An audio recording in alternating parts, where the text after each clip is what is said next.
Thank you. Heather Lind is here. Howard Tritz. Here. Steve Boyle. Here. Abby Dahlman. Here. Bryce Ehrlich. Here. Aaron Palin. Here. And Lucy Bobadilla. Here.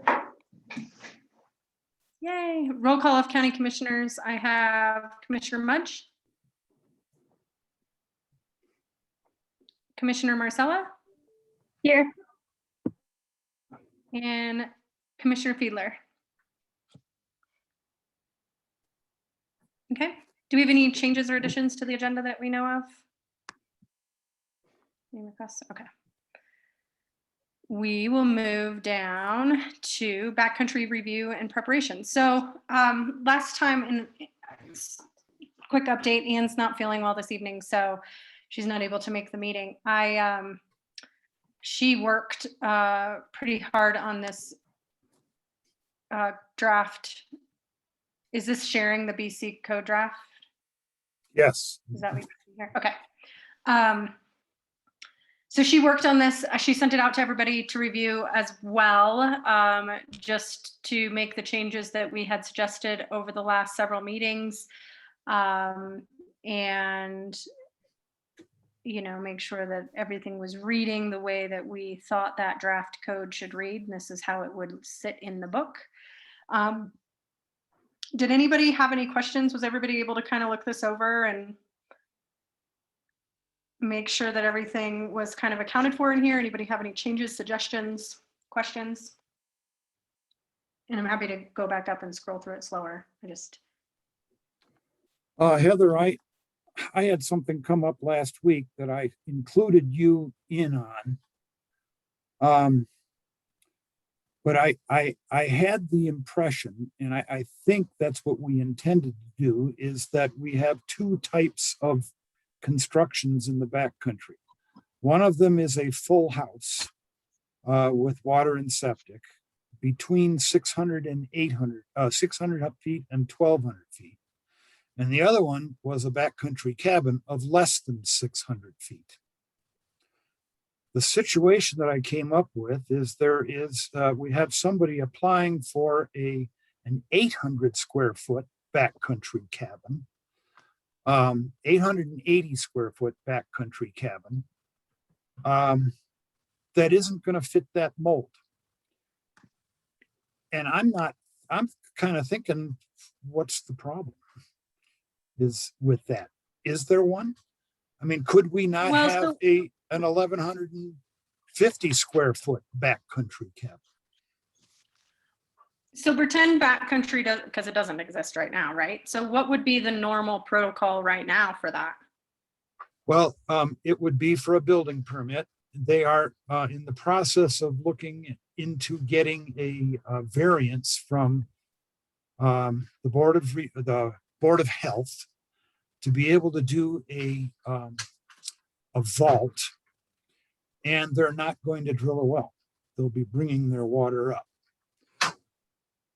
And that's the way we are treating that now. And I'm sort of thinking that once we adopt the backcountry zoning, we could consider this one a pre-existing non-conforming, simply because it's larger than our intended backcountry cabin. But does it really matter?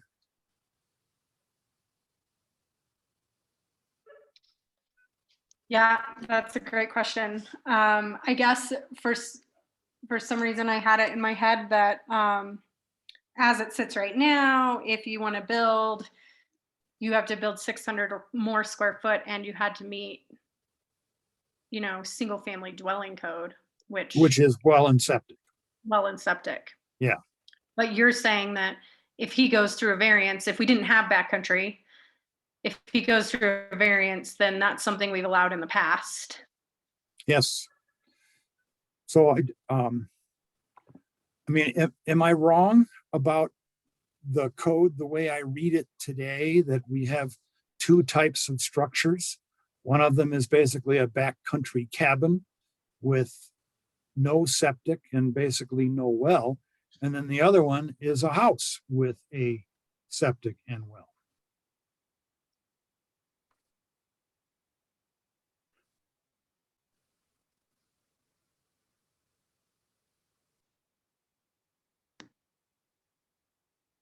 I mean, I guess I'm wondering if if the single family detached, I mean, I guess I'm wondering if this right here, this section here is in these use specific standards are what you're using right now and somebody could go get a variance, then I guess I don't actually think we're defining them based on their utility infrastructure. I mean, I guess for purposes of these conversations, there's been a lot of chat about what type of utility infrastructure they have, but there's no restriction then on a backcountry cabin or structure being 600 square feet or less. I think that's in the definition down lower. I think that's right.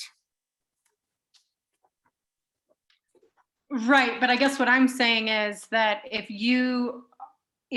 currently this single family detached is what you've been using before this code comes to play, if you've been using single family detached, but the only change is that they're getting a variance for their septic and well, then I guess I don't know that that changes, right? Well, it kind of doesn't. So the definition of a backcountry structure is limited to no more than 600 square feet. So Right. I'm not sure we really need to do that. I think the reason why we had put the 600 square foot limit was kind of pointing back to the intent just around lessening impacts, in these kind of more sensitive areas. Because I definitely remember there being a lot of conversation just around like what that threshold could be. And I think we all felt fairly comfortable trying to, make these dwellings, they're not going to be single family homes. They're smaller. They're temporary use. They're limited to 180 days in a year, no more than 90 consecutive days. Right. And The reason that so the way the code reads right now without the BC code is that anything built in the county has to be at least 600 square feet. So Right. That's where that level comes in. And so right now, if you build anywhere in the county, you have to have at least 600 square feet and typically meet the code parameters of single family dwelling. And we Yes. decided through these conversations that a backcountry structure based on the building codes of like habitable structure may have things like an absence of a kitchen and things like that. So therefore it's not defined as single family dwelling. But I guess I don't think that we're saying that a single family dwelling definition is changing. Single family dwelling, if I want to go build a single family dwelling and I'm going to get a variance because of my temporary use for not having a septic or a well, if that's the way it is right now, I don't feel like we're changing that here. I think that it's just that we're muddying the waters with the fact that there is a backcountry structure too, but that it's a little bit more of the like, oh, well, this is allowing you to build less than what the rest of the county, less size than the rest of the county. And you can do more. Right. Like in So- this case, this guy's going to build a 880 square foot backcountry cabin, which he is well, also. so is going- he? This, by the way, Is he meeting the rest of these like definitions of like not having a kitchen and? I haven't seen his plans yet, but no, Well, he's got something of a kitchen, but you can't have much of one because you can't get 220-volt electric up there. And I don't think he's gonna put in a propane stove up there. This is right next to the Weston Pass hut. Mhm. And he'll get up there, a few times in the wintertime and friends and family, but I've already discussed with him short-term renting and that he won't be able to do that. Because we don't want short-term renters going into the backwoods. Your point, Heather, about it potentially muddying the waters, I think that you're right. That's all it really does. And so We don't maybe necessarily want to do. I guess the question is, do we need that 600 square foot maximum? Maybe somebody wants to build a 1,200 square foot backcountry cabin. And I guess I just wonder how big you want to let it go to when they aren't putting in things like services and kitchen. But I guess I don't know. Kayla, go ahead. I just want to clarify a little bit because I'm just a little confused. you So are. currently, the way you have it listed, you're going to limit this to 600 square feet, Heather, or are you limiting this to a minimum of 1,200 square? So what's proposed here is that you, which now sounds a little bit confusing, but that you could do a backcountry structure that's less than like a dwelling because it likely won't have a kitchen and things like that. And therefore, typically, if you don't have a kitchen, you don't need to have a septic and a well, and you'd get the variance, right? And so we said, okay, up to 600 square feet, you could do that. But then 600 and up would follow just the regular Lake County codes of single family dwelling, where you have to meet normal codes from 600 up. But then we wanted to limit that, so that would be 1,200. So you could build a backcountry structure, which would be less, such as camping, a yurt, some sort of dwelling unit, right? That's more of a temporary habitable structure. Or you could build a single family dwelling that can be a little bit more permanent in nature, permanent use in nature, but only up to 1,200 square feet. Does that make sense? So there's the two things that you could build, but now we're seeing that there maybe is a little bit of muddy because if somebody still wants a very temporary used structure with, let's say, without a kitchen or with very limited utility services to it, do we have to limit them to 600 square feet? That's becoming the question now. And the only reason it's coming is because, Kayla, we're entertaining a building permit up near the Weston Pass hut for a guy that wants to build an 880 square foot backcountry hut. And he's getting a variance or applying for a variance from the Board of Health to do a vault that would get pumped once a year. I guess I would have been curious if this zone was already in effect when he was making his plans, if he would have dropped down to 600 or not. Well, that's Or would if have you been could my have- interpretation, is that a backcountry hut is a maximum size of 600 square feet. You have to reduce the size of your backcountry hut. Well, I That's just what meant like, would he have even made plans for an 880 if he was reading, this coding as is when he was making his plans? I don't know. A lot of people don't read the code before they submit a building permit. And then we sort of have to explain to them they need to read the code. Well, I think the best way to work through this is because we could have the two uses, you know, we can have the single family detached and we can have the backcountry structure, and the backcountry structures definition, both with these regulations here and then the definition that we just saw, is pretty specific. We could eliminate the square footage requirement, or change it. I think you'd still have to have 1,200 in here, just so that they both maxed out at 1,200.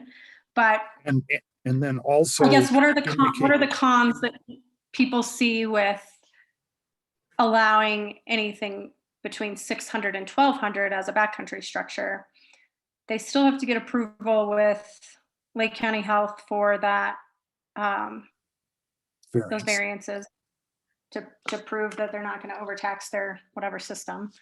Their building's not too big or doesn't need it. So I don't know. I mean, do we care if there's just two different types?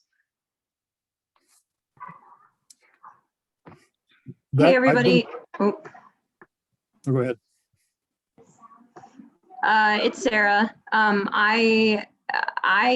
I would prefer that we keep the square footage lower if our true intent is really to minimize impact and large construction out there. I wonder if we have some sort of criteria if you are, if you have road access off of an existing county road, but that might get a little too complicated to try to discern between or define even in the language or of the proposed changes.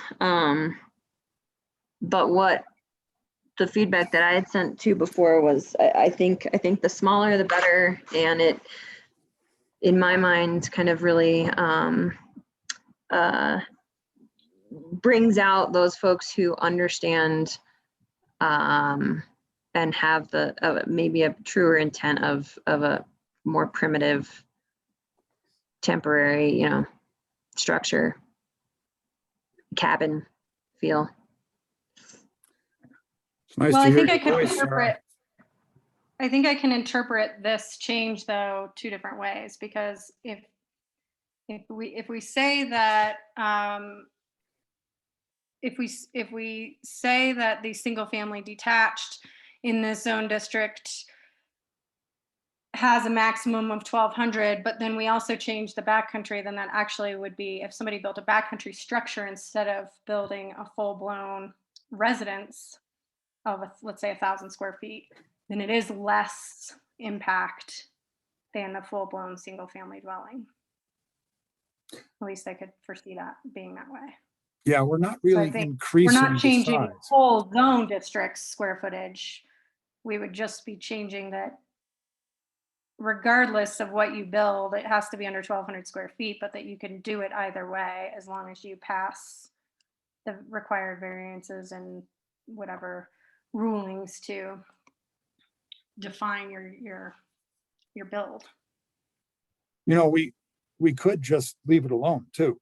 And then this one structure becomes grandfathered.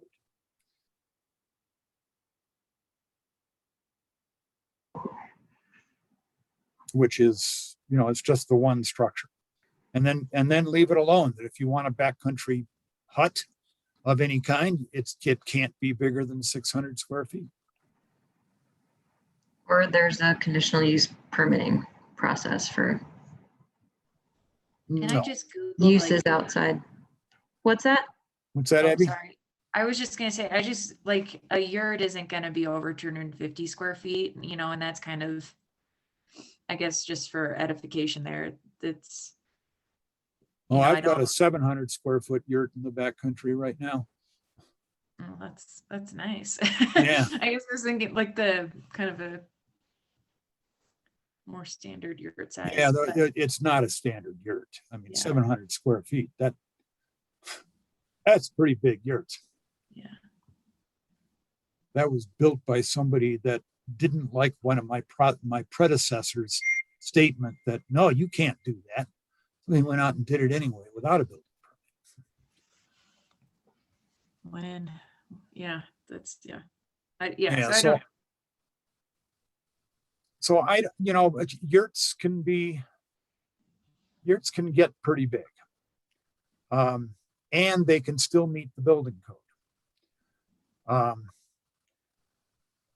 Because we've got verification that this 700 square foot one does actually meet the building code, and it does not have a well, and it does not have a septic.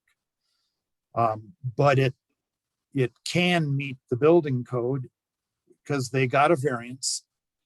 We had to tell them to fix the road because they put their driveway entirely onto Forest Service property. So they've got to reclaim that and then bulldoze a new road or into it. So that's sort of neither here nor there. So we're stuck right now with trying to figure out whether a backcountry hut can be as large as 1,200 feet, or do we want to keep it 600, a backcountry hut to be 600 feet or less? Paul, this is Kayla. I think personally, if I'm trying to understand the spirit of the backcountry zoning, and the need to kind of regulate it somewhat and keep the impact low, I would prefer to see the structures smaller.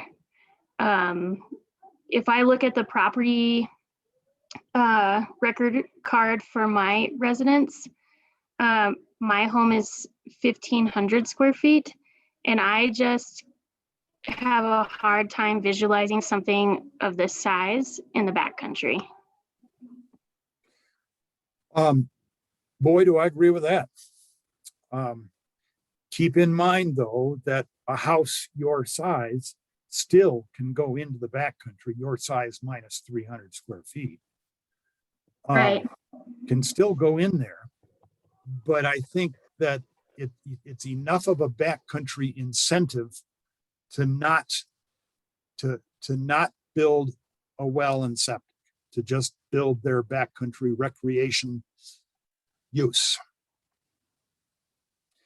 Okay, So I'd like to jump in here, please. I think Kayla's right, and I've talked to Heather, you about this in the past.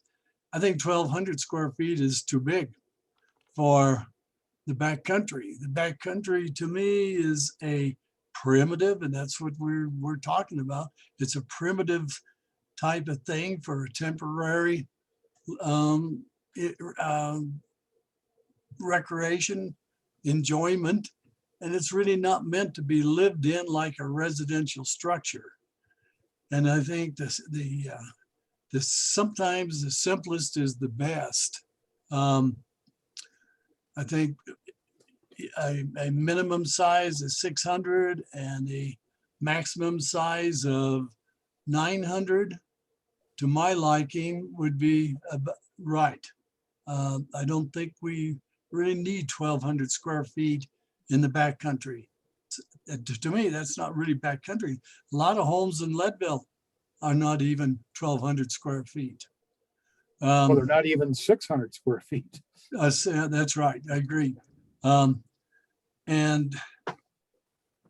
I think when somebody comes in with a 600, 800 lower, whatever, and they don't want to put in a well, they don't want to have, they're going to carry water, all those things. I think that would be up to the health department as well as the building department to say, hey, where you're at and with this square footage you've got, this is what we think you should do. I don't know if we really got to put all these restrictions into what we have right now. That's what I think.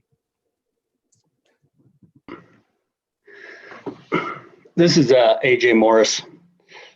I've got a scenario right now to where the way I understand is that this summer, if we build in our backcountry, that we because the backcountry has not been finalized, that I have to do 600 square foot or larger. Is that correct?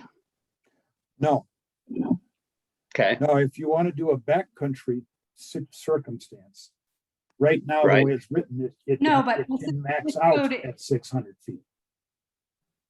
No, but this code isn't in place. So if this code did Yeah. not go forward, he's correct. He cannot build up to, he has to build at least 600 square feet. Yes, because right, So if right this now, code does not pass, I've made a design of a 24 by 24, and that is just under 600. And I had to redesign to make it 24 by 26 to get over 600 to where I would be able to where we'd be able to build this year. So I've been just kind of waiting on what we're deciding. I'm for the backcountry.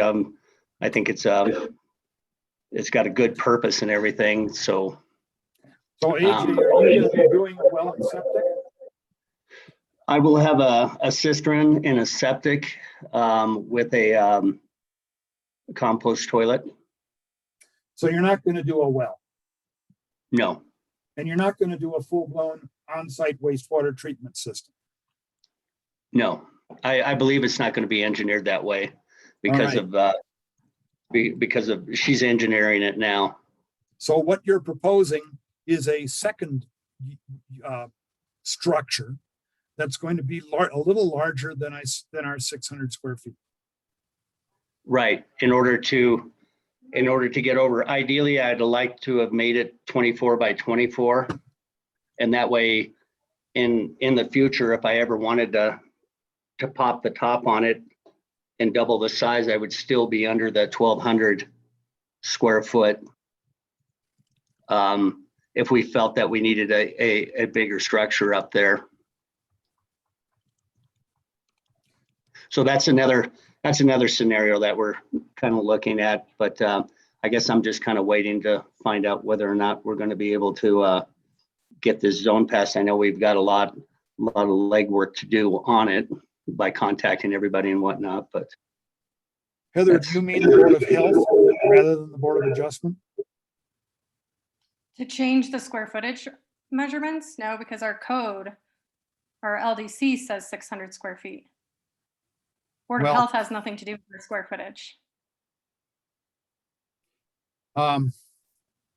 No, I don't think that the Board of Adjustment would be able to do that because the Board of Adjustment will give a variance from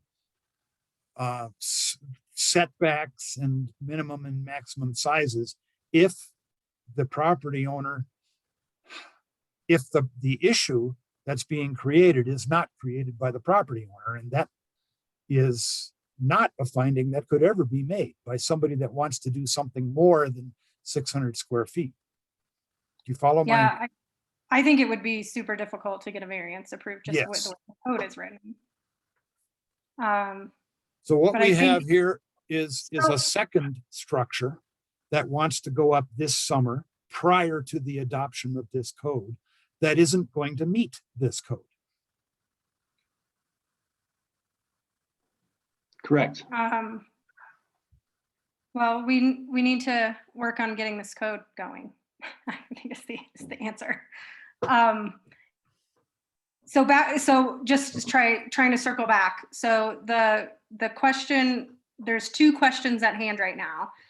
Does backcountry structure need to have a different square footage maximum than the single family dwelling? And is the 1,200 square feet for single family dwelling or single family detached, is 1,200 too much? So it seems like those are the two questions that we need to focus. Yeah, we could, as Howard suggested, I suppose we could compromise with both of them at 900 square feet. Yeah, and I'm personally not opposed to lowering this 1,200 number. I think where we landed on this in past discussions a lot was that, you know, we are telling these property owners that we're taking away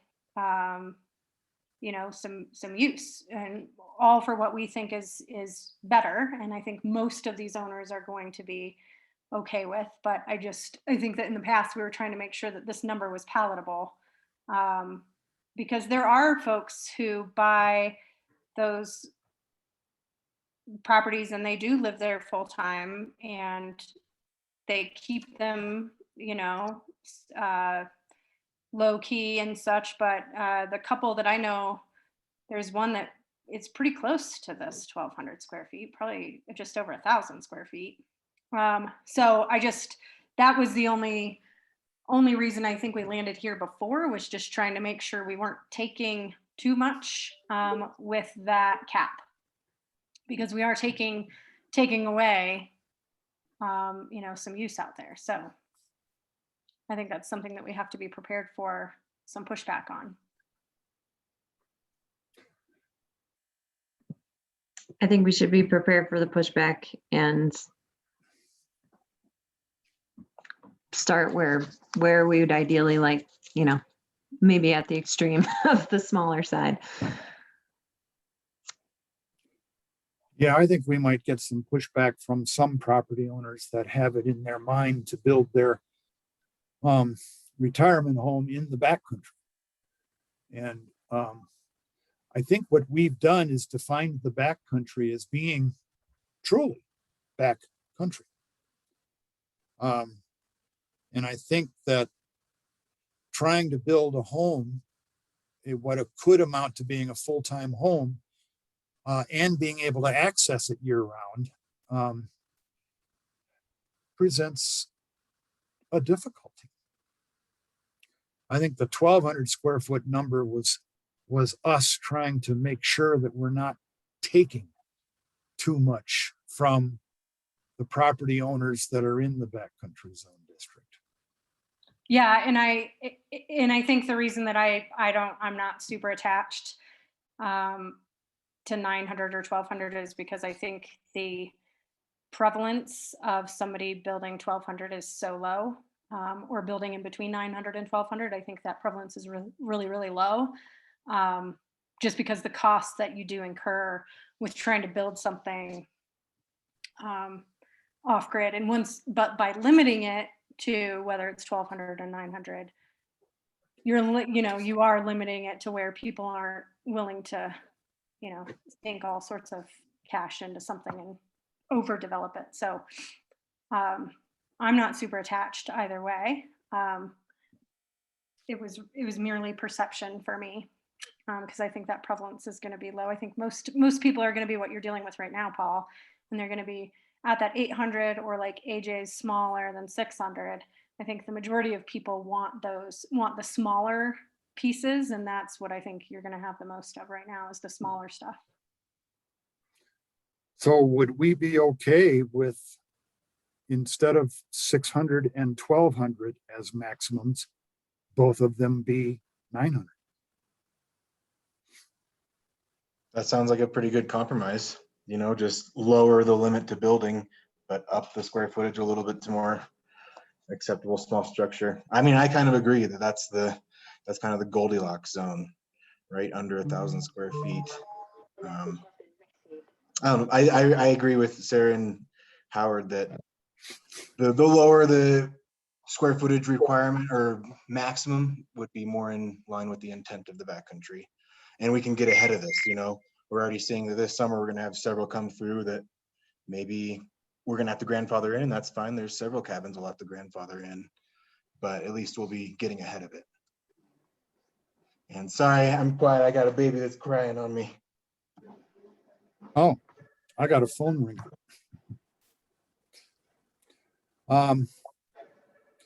We can modify it this way. Well, there's Bryce Jr.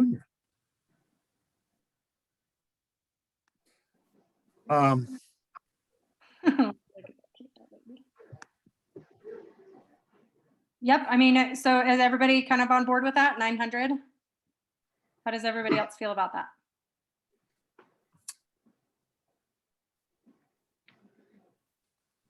I see thumbs up from Lupe. Okay, all right, cool. All right, are you making that change, that note, Yes, Paul? yes, I am. Okay. So Well, if there's I no- understand, I'm sorry. I can't figure out how to interrupt here through this. So what I'm understanding is it'll be 900 minimum, 900 maximum. No, No. no minimum. No No minimum. minimum, but 900 maximum. And okay, that And did I That, miss when would well and septic be required? Well, if they wanted to do a well and septic, they'd have to comply with our requirements for a single family home today, which is just greater than 600. So it'd have to be somewhere between 6 and 9, Okay. which ain't much leeway. no.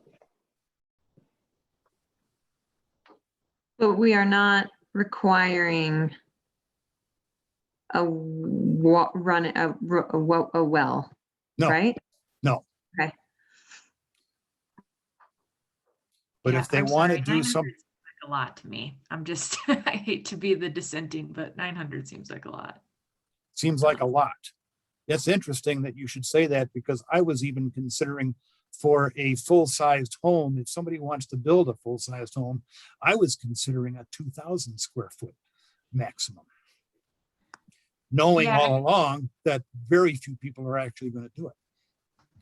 But I'm a little bit concerned about over restricting and taking too much of a current right away. And I feel like just given the nature of these parcels and where we're talking, I don't think I'm not as concerned about people wanting to actually build the single family homes. I'm just for the actual backcountry structure. Yeah, I liked the 600 max.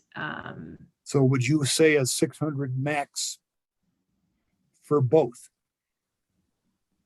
Just put a 600 square foot maximum and let them decide whether they want to do well and septic or just get a variance for something other than a septic. Yeah, I guess I would just not change the draft. Like as we have it now, if someone really feels so inclined to put in the investment for a well and septic, and I just think that's, So let It them just- do a 1,200 square foot house.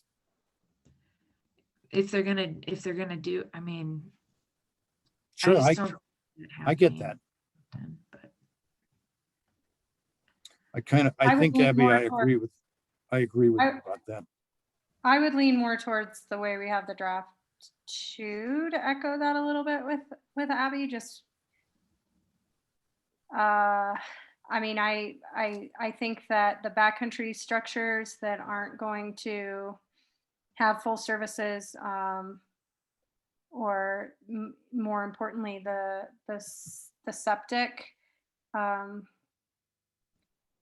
I think 600 square feet is reasonable for that, to be super off grid. I could be convinced that those backcountry structures could go up to 800 or 900 square feet, but definitely not the 1,200 square feet. But then on the flip side, I do feel like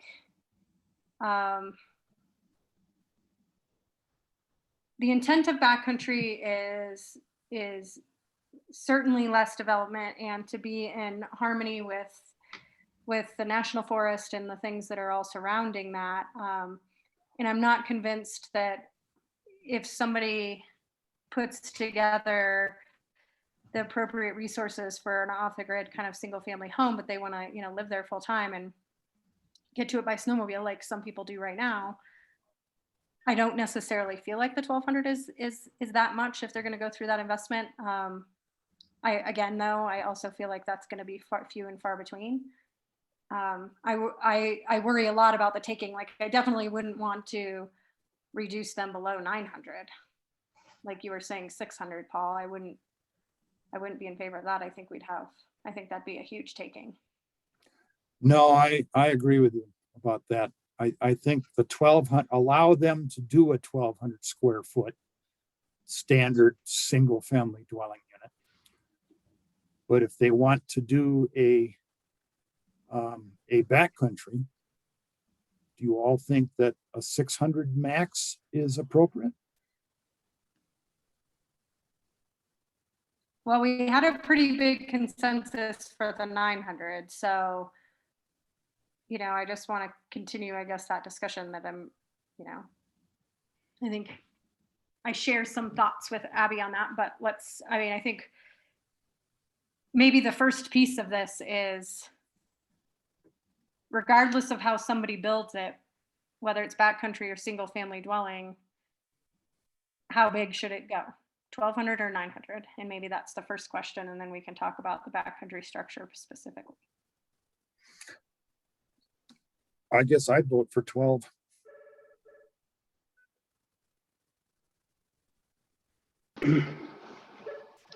Can, Fred can, What would stays, the rest of you? Fred stays with 900. Okay. can somebody remind me, and sorry to be late, but sorry, I was just reading Kayla's question. I'm not following, and I'm sorry, I probably should, or maybe the jog of memory will get me there. The single family detached here and this distinction in the backcountry zone. Why are we talking about those two different things? So single family detached is already defined in our code, and it's how you have to build anywhere in the county. And it's in the way that it's defined in our code is 600 square feet and up. And you have to have well, septic, you have to, you know, do the foundation, you have to make a permanent structure. It's intended for permanent year-round type use, right? And so there was no differentiation in the code to allow for something of a more temporary use of nature, other than camping, which we defined, you know, not too many years ago. So right now, if you want to build anything residential in the county, it's under this single family detached, starting at a 600 square foot minimum with no max. So in creating the backcountry district, because the code, building code, allows you to do some variances on things that are habitable structures that maybe don't have a kitchen, get variances from the health department on things like don't have to have a well because you're using them less than so many days a year. So we're not that talking about, is decided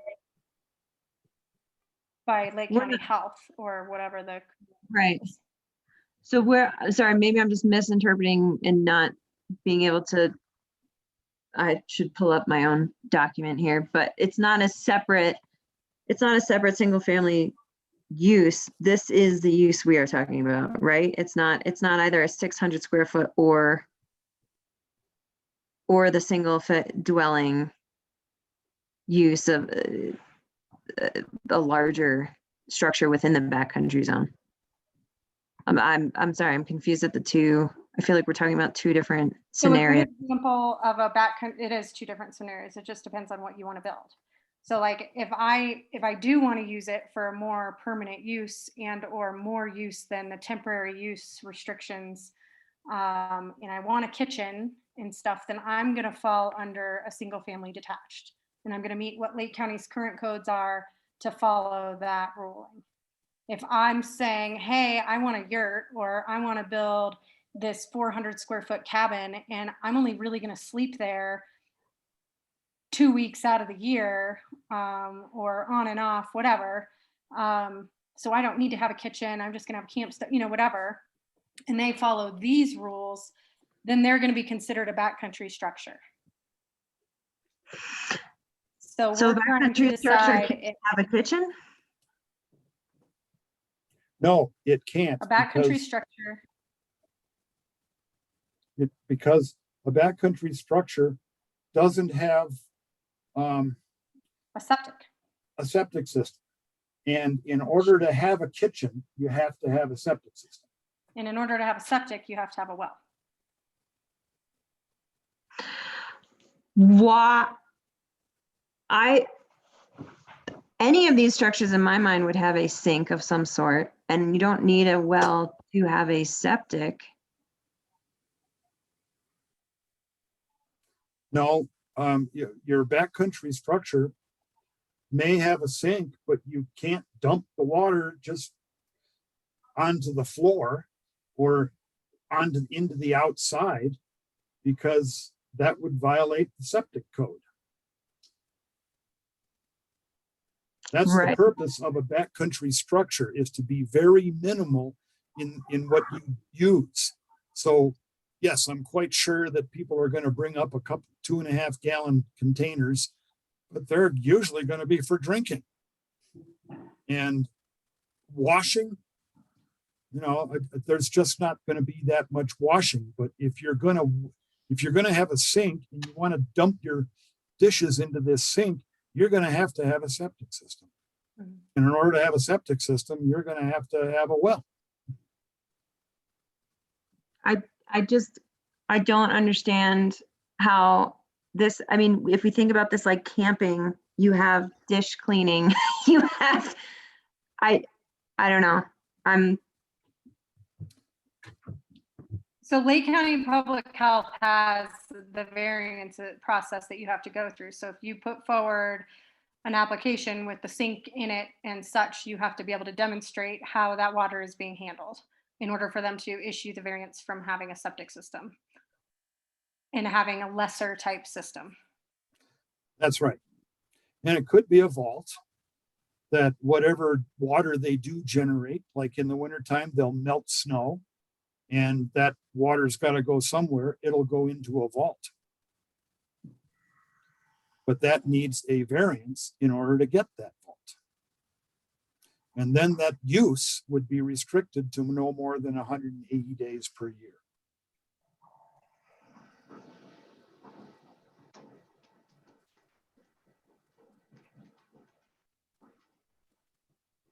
Sarah, you still look like you're lost. I thought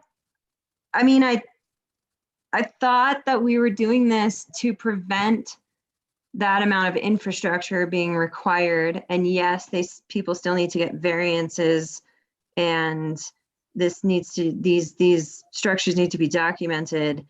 But I am a little taken off guard by that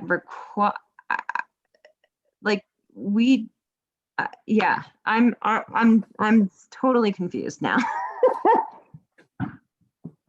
Well, this, I just have a quick question to add there, because I think in reading the document that was sent, I'm not sure if it's the revised or what we got it on Friday. Yeah, where it talks about the use by right in the table. Do we have to put in the use by right single family detached? Because, like to Sarah's point, I thought we were trying to prevent that. Well, I don't think we can prevent it entirely. We can restrict it, but I think our attempt is to not prevent it entirely. Restrict it by quite a bit, actually. But yeah, I just was understanding that, like, the reasoning for the backcountry zoning is to create that zone so that we have low impact structures, so that we don't have a bunch of single family uses, because you could get a conditional use for this type of thing on like agricultural forestry and that in order to on agricultural forestry, you can build your mini mansion.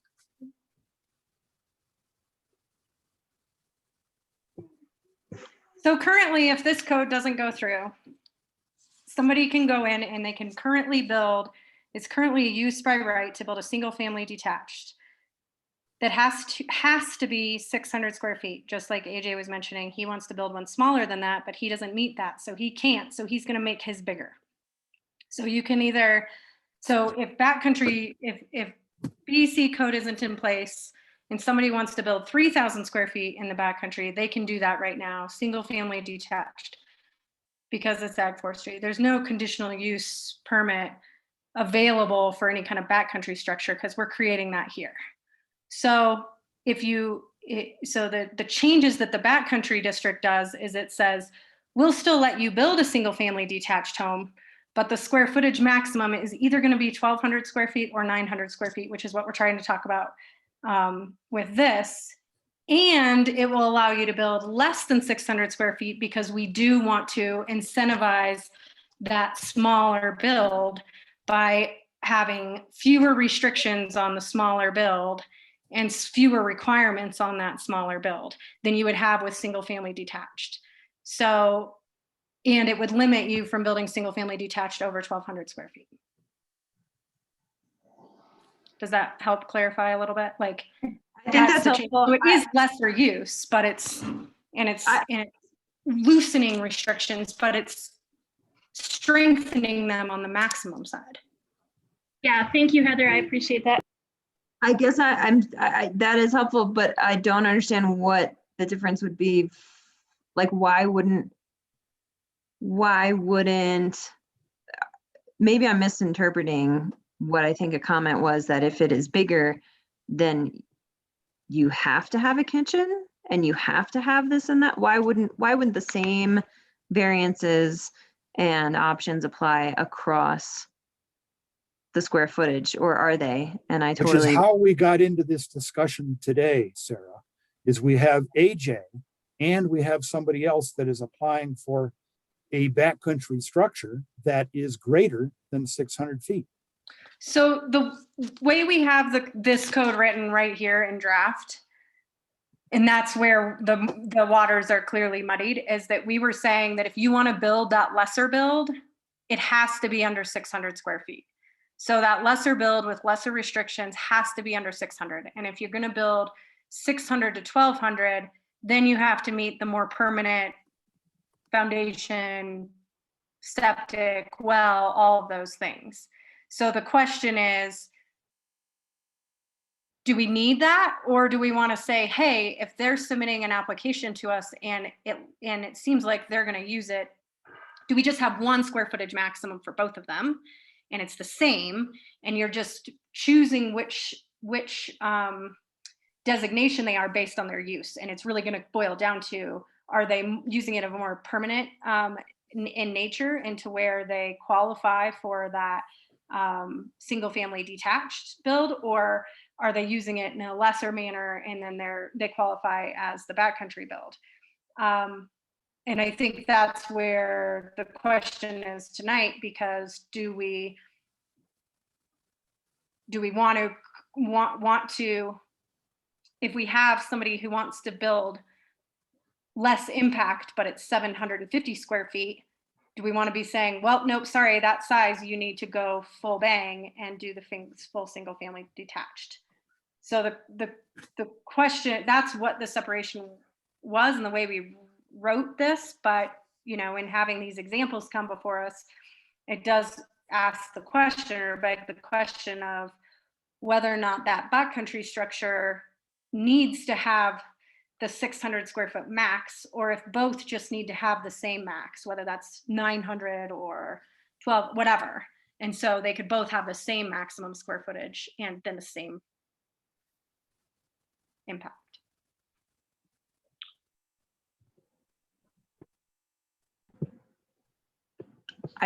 I guess I would tend to think that depending on the use, not the size, would then you would follow logic to require a level of infrastructure or not. Agreed. Yeah. So if everybody kind of agrees with that, it seems like really we just need to decide what that max number should be, and we just apply it to both backcountry structure and single family detached, and then it's purely going to come down to use as to which one they qualify under. Does that make sense, Paul? Does. And that will make it easier for you guys when sorting through applications. Yes. Okay.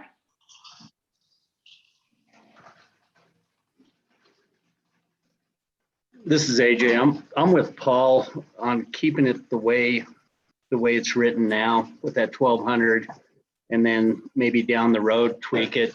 These mining claims are getting evaluated pretty high, and to limit that, I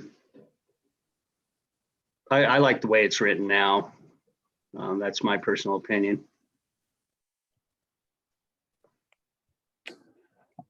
I think Sarah makes a good point, though. We're talking about something that has a different kind of use, but we're equating it to being a different size instead. And perhaps they both should be a maximum size. Yeah, I think that's And- what I'm saying. We just need to know what that size is. Right. No, I think that's a really good point, though, Sarah. That we're dealing with this as a difference in use, and therefore our maximum size maybe needs to only be a single maximum size for both uses. What are the thoughts on what that number should be from others? Planning commissioners.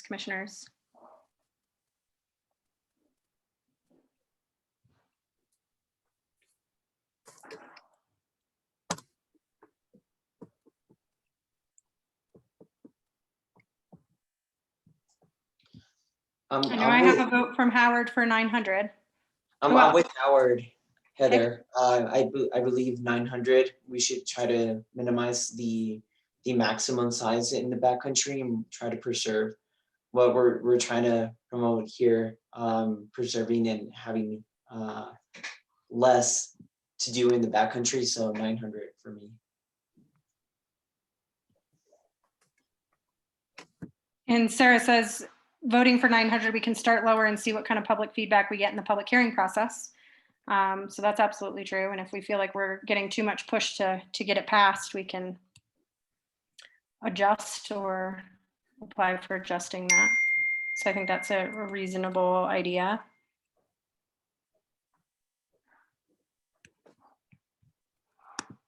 Anybody else have thoughts on it?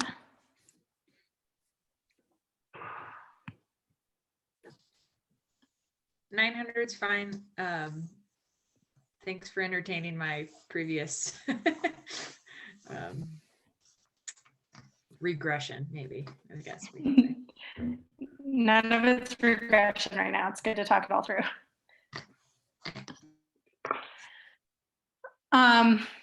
Okay, it looks like most are saying 900. Is anybody opposed to that? I guess is maybe a better question. Okay.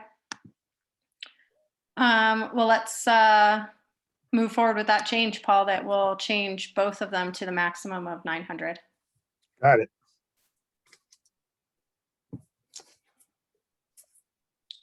Were there any other questions with the draft code? I was just curious, like on the setback section, like, is that just a placeholder? Like that level of detail is, I know, is found in other places in the code. I just, it just looked like everything else was kind of pretty articulated. So yeah. Yeah, that's a good question. Do we have it? So that I know there's a table in the LDC that says what setbacks are. I assume we're putting that in there. We're leaving. I think what we talked about was leaving them the same as. That's not here, but The leaving it the same agricultural as they are. forestry and the recreational do have different front, side, and rear setbacks. Oh, okay. So we need to come up with those. Yes. And I've had an interesting question from Chris Felzine. Do we want to put a building height on these?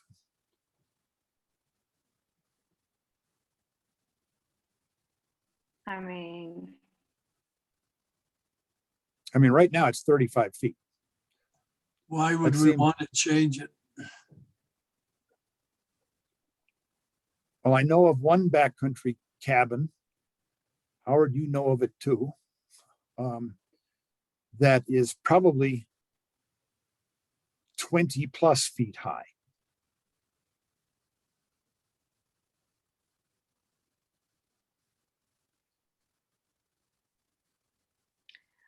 I think that while I understand the thought in that, I think that a lot of these pieces that we have incorporated in this code, I really worry that we're going to start over restricting in here to where we're going to get, 900 square feet and then a building height requirement, things like that. I like the idea of making this palatable to pass, and still strong enough, to move forward with the intent and being able to adjust it as we go. If we see in a year or two that there's suddenly some houses going up there, that building height is a concern, then I think we can easily add that, at least a lot easier than I think trying to put together a building height restriction now, along with some of these other restrictions that we're already imposing. I don't disagree with that. I think for me, just to reiterate what I said last meeting too, is for me, the push for me on this is that I think because there's a lack of land available, and homes for that matter, in this community, it's only a matter of days before they start tracking down mining claims and saying, oh, well, I'll buy those instead. It's been hard to watch that, just from my perspective. Like, sure, I could sell a whole bunch of these if I sold them as the premise of like, oh yeah, you can just build your McMansion up here and it'll be beautiful. But like, I don't, I want to live here. So trying to prevent that from happening sooner rather than later, I just feel like that's right around the corner. So I'd like to make this code as palatable as possible so that those people are dissuaded from even looking. And then I think you have fewer people trying to build these big houses up there because there are restrictions. I don't think they're too high for what people are intending to use those mining claims for right this minute. But it will dissuade the people who maybe want to use them for things that aren't what we want them to, or see the future of Lake County for those properties. So I don't necessarily feel like we're going to have this. If we impose these restrictions or impose this code, I think that we'll slow down any growth out there. That I don't think we're going to have this huge abundance of 35-foot houses going up there. I think if anything, it's just going to slow it down and keep it minimal back there. Well, a 900 square foot, 35-foot tall house is going to be pretty small and skinny. Yeah. With mostly stairs. How about setbacks?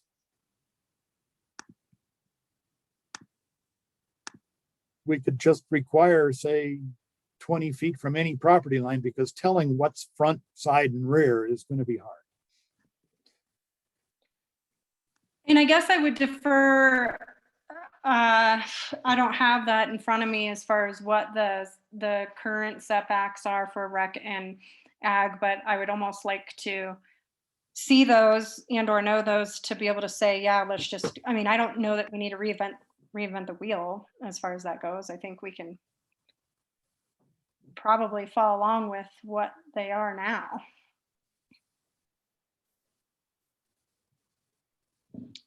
I'm guessing he went up to go get it. Okay, rec is 20, 10, and 20, front, side, and rear. And AF is 50, 25, and 25, front, side, and rear. Because the majority of these are long and skinny, I I would probably go with the 20, 10, and 20. I think that seems reasonable, but what are other people's thoughts? I would go maybe 10, 10, 10, because like I said, what's the front or the street side? What are the side lot lines and what's the rear lot? Oh, yeah, sure. So I would say 10, 10, and 10. I'd go 10, 10, 10 also, Paul. Okay.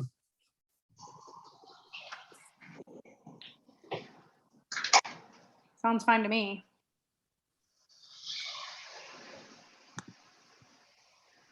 Okay.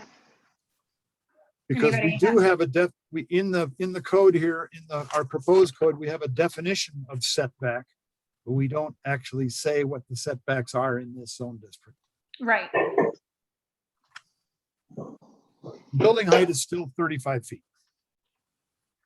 Okay.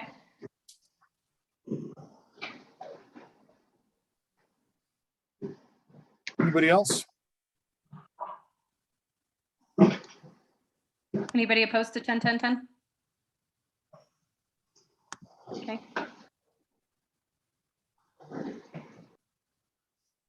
Any other questions on this? I have a question about the workflow. Yep. Deliver recommendation to the Board of County Commissioners on 5/17. Are we going to be delivering this to the Board of County Commissioners outside of the application procedure?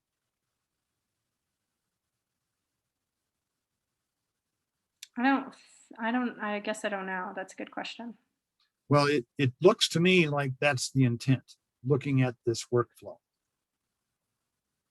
And I don't think we have a problem delivering this to the board prior to when we actually submit and process an actual application.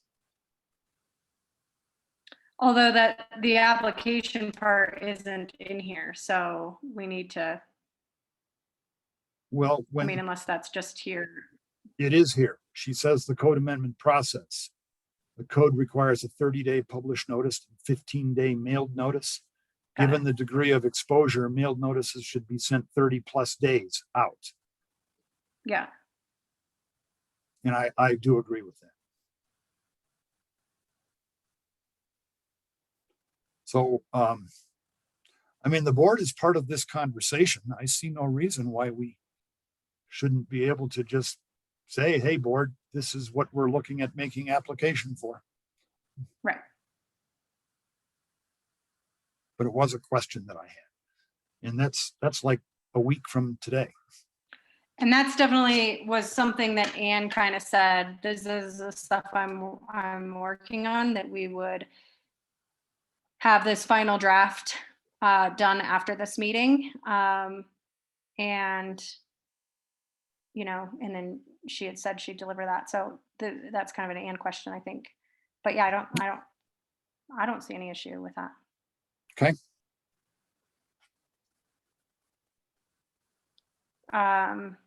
Well, she and I will get this. She and I will get this written up, and with these amendments, and get it back to you hopefully in the next day or two, so that we can make sure that we're all on the same page. That sounds good. And then I think, and we'll have to just, Paul, you and I can touch base with Anne. I know that Commissioner Fiedler had said that there is possibly a mail house preparation that could do I forgot about that. the mailing notices and stuff. That I might have be- found that the new mailing list software from the assessor's office isn't super easy to make into a mailing list that companies like, just as a side note. So it's not, unless they change their format up there, it may not be that easy to send it to a mail house. But I can help Anne with that too. Okay. And then I know that Aaron and I were kind of talking about the marketing stuff. So I think we can probably from here, if staff's going to work on this final draft, Aaron, you and I can get with Ann about the FAQ and be able to give that to them in a website format too, to take care of that. Yeah. I was also going to say, I have to do a lot of mailing lists for work that don't always merge very well. So if you want help with that too. Okay, cool. Yeah, I pull from the Summit GIS all the time and it never lines up with the mail program we use.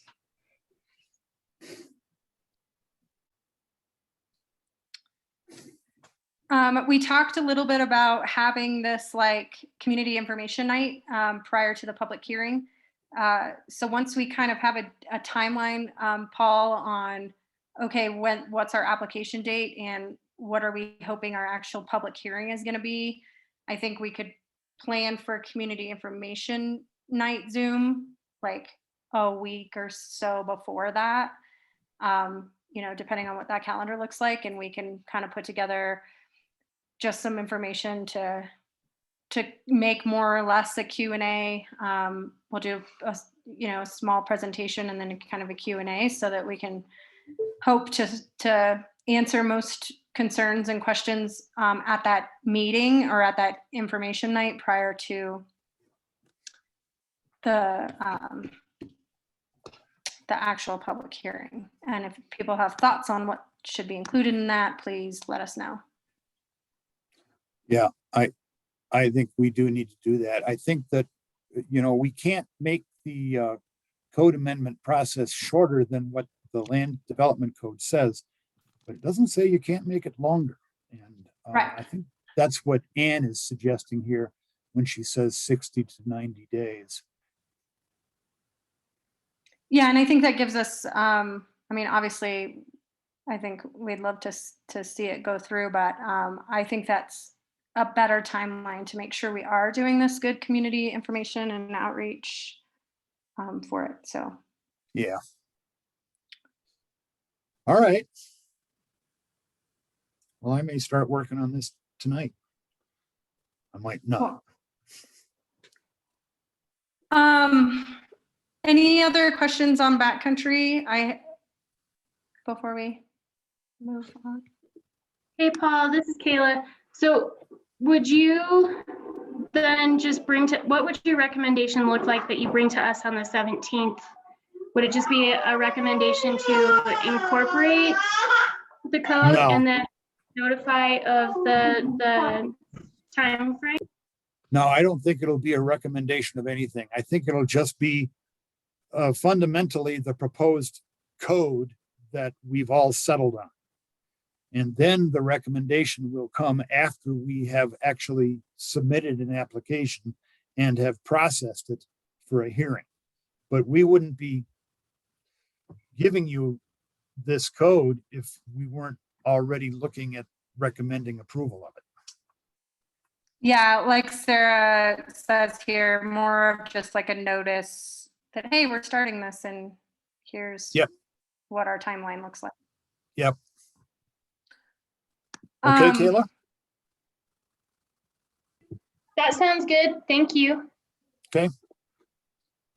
Paul, what is our next, do you know what our next meetings are?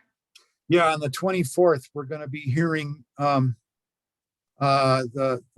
think we're going to be hearing a road vacation. And then we're also going to be hearing a conditional use permit for the emergency responder training facility. Okay, and when is Taco Bell? The 14th. Okay. Taco Bell is going to be a tricky one, fellow planning commission members and probably commissioners. A lot of people in the community want to talk about it and have something to say about it. And this is where the ex parte communication stuff starts getting real tricky. So just be ready. I think we also better be ready for a pretty contentious evening. So it's not going to be super fun.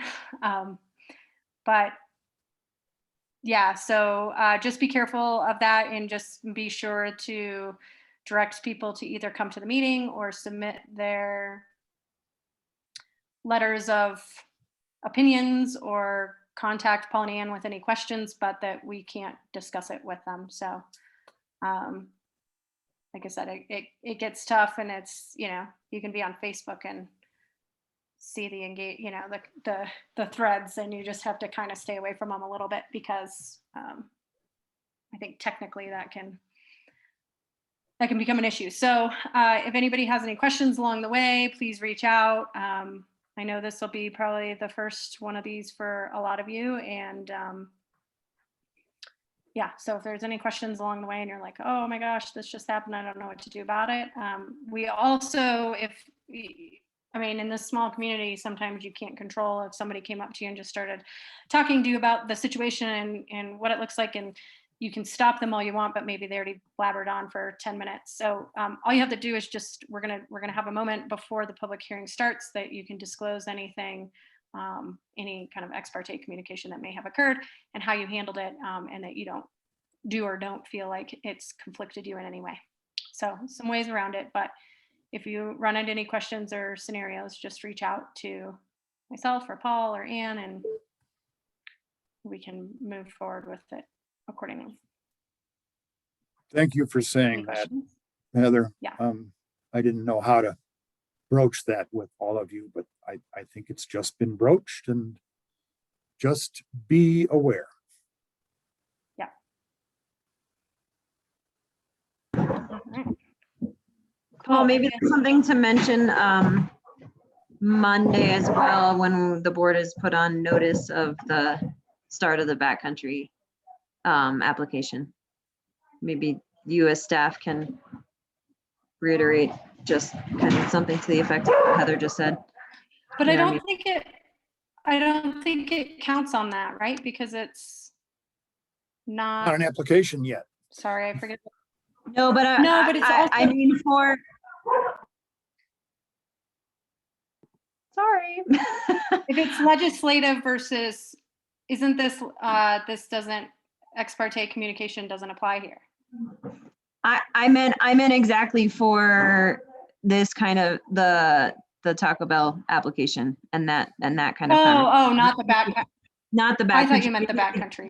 No, maybe we just need to acknowledge that and start kind of putting that out there publicly if we're just the process. Yep. So you think you might want to have one of us speak to this a little bit at your Monday meeting? I don't think there's anything wrong with that. Yeah, that would be good. Yeah, even just an offer, because folks can go directly to staff and ask a bunch of questions. Yeah. If they're not already directed to staff by planning commissioners or the board. But Okay. Well, we can do that. We can put that on the agenda. That was more of a question than a. yes, sir. Okay.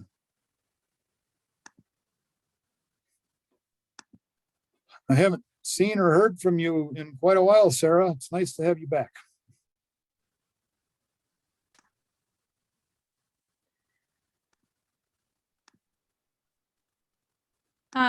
So I think that, yeah, I mean, I think that covers anything I had outside of this to talk about. Anybody else have any questions or anything else? Get out of here a little early tonight. I want to tell Lupe, nice mustache. I know, it's pretty cool. Thank you. Been working on it. Awesome. Oh, and Lupe, also about backcountry stuff, I was thinking that any of the FAQ stuff that Aaron and I put together, we'll put it in front of you too, so that if you want to help us translate it so that we have two versions, that would be great on the website and on anything we send out in the public notices and such. Yeah, no, that would be great. So I could start working on it, because I have the dictionary, and so I could start translating the document. Cool. Awesome. All right, well, if there's nothing else, we can take a motion to adjourn. I make the motion to adjourn. 5 seconds. Second. All right, all in favor? Aye. Aye. All right, thank you all. Have a really good night. Have a Night, great night, everybody. everyone. Good night. Take care.